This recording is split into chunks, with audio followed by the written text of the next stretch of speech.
开箱后，我们可以看到枕头主体、连接管和主机。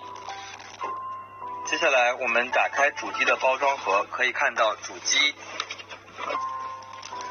以及在侧面的一根电源线。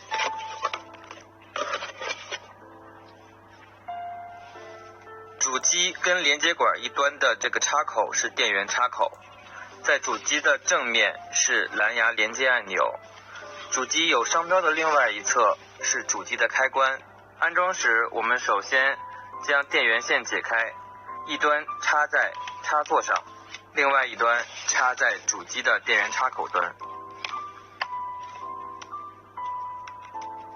插好电源后，将主机开关推到 ON 端，可以看到电源显示灯已经亮起，是绿色的。接下来我们展示如何在手机 APP 上与枕头相连。首先我们要确保手机的蓝牙已开启。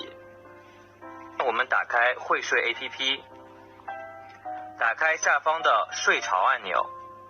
接下来我们连接主机和手机 APP。首先我们在主机上找到 Bluetooth 蓝牙按钮，轻点这个小按钮。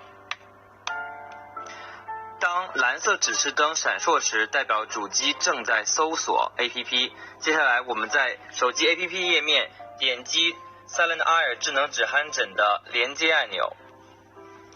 点击后，手机页面会显示开始配对页面，我们点击下方的开始配对。可以看到我们的手机页面已经搜索到了会睡 Silent Air 的止鼾枕，第一个就是，然后我们点击第一个选项。正在配对中，配对已成功。连接成功后，主机上的蓝牙指示灯会从闪烁变成常亮，表示连接成功。点击下方的马上体验。接下来我们就可以使用手机 APP 来查看每天的睡眠监测报告了。